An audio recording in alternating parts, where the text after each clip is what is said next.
Star news Marathi, नवे पाऊल नवी दिशा। कोणत्या मुस्लिम समाजाच्या नेत्यानं दिला संग्राम नाना माने यांना पाठिंबा? की मुसलमानांनो, तुम्हाला तुमच्या धर्मानं शिकवलंय की मजलुमों के हक की लढाई लढो। तुमचा धर्म हा मजलुमांच्या हक्काची लढाई लढायचा आदेश तुम्हाला देतो। संग्राम नाना गेल्या अनेक वर्षापासून ज्या पद्धतीनं ओबीसींची चळवळ चालवत आहेत, ज्या पद्धतीनं लढाई लढत आहेत, त्या पद्धतीनं आज या मजलुमांच्या पाठीविषयी उभं राहण्याचं काम मुसलमानांनी करणं हे अपेक्षित आहे, हे गरजेचं आहे। आणि गेली 20 वर्ष मी आंबेडकरी आपलं विटा, देशामध्ये नंबर 1 आलेलं स्वच्छ व सुंदर शहर विटा। अशा शहरात आपण गुंतवणुकीचा विचार करताय? नक्कीच तुम्ही प्राइम लोकेशन्सला फ्लॅट, दुकान, ऑफिस वगैरे शोधतच असाल। मग निश्चिंत रहा, गुणवत्ता, सचोटी, लोकेशन्स व सर्व पर्यायांसाठी विट्यातील नंबर 1 चा brand Shri Rajalakshmi construction group. शहरातील प्रत्येक प्रमुख ठिकाणी आम्ही आहोतच। मायनी रोड, यशवंतनगर, भाजी मंडई, छत्रपती शिवाजी महाराज चौक व एसटी स्टँड नजीक।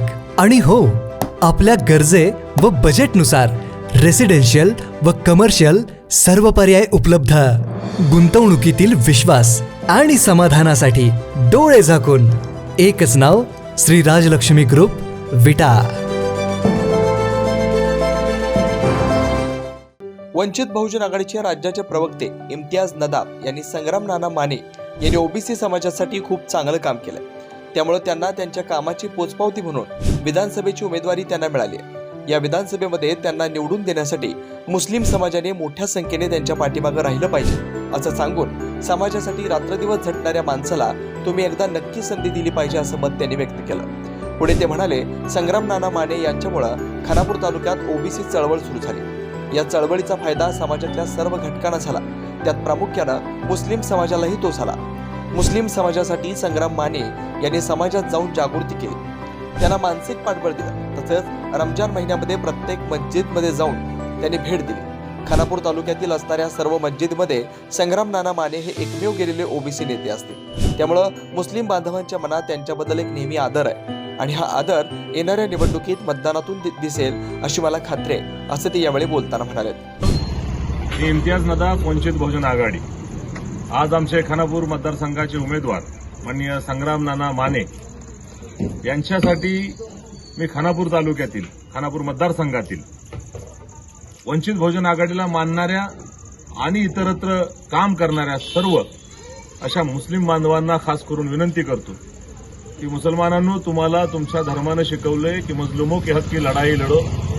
तुमचा धर्म हा मजलुमांच्या हक्काची लढाई लढायचा आदेश तुम्हाला देतो।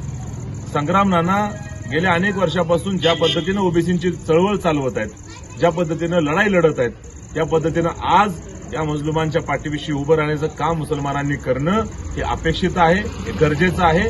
आणि गेली 20 वर्ष मी आंबेडकरी चळवळीशी जुळलोय।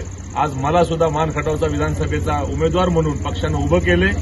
हा सन्मान फक्त आणि फक्त वंचित बहुजन आघाडी देऊ शकते, हा न्याय फक्त आणि फक्त वंचित बहुजन आघाडी देऊ शकते। मुस्लिम समाजाबरोबर येणाऱ्या भविष्याच्या काळामध्ये प्रस्थापितांच्या समोर झोळी न पसरवता प्रस्थापितांच्या डोळ्यात डोळं घालून राजकारण करण्याची क्षमता, ऊर्जा देण्याची ताकद माननीय संग्राम नाना माने यांच्यामुळे मुसलमानांना मिळेल हे त्यांच्याशी केलेल्या ताज्या चर्चेत अंती आणि चर्चेदरम्यान हे माझ्या लक्षात आलंय। मी तुम्हाला सर्व खानापूर मतदारसंघातील मुसलमानांना आवाहन करतो की कृपा करून आपण संग्राम नाना माने यांच्या पाठीशी उभं राहा। 20 तारखेला गॅस सिलेंडर या चिन्हासमोरील बटन दाबून संग्राम नाना माने यांना खानापूर मतदारसंघाचा विद्यमान आमदार बनवा ही विनंती करतो। मी 2 शब्द संपवतो। जय भीम। स्टार न्यूज मराठीसाठी चंद्रकांत जाधव, विटा। आपल्या परिसरातील लेटेस्ट बातम्या पाहण्यासाठी स्टार न्यूज मराठी यूट्यूब चॅनलला आत्ताच सबस्क्राईब करा।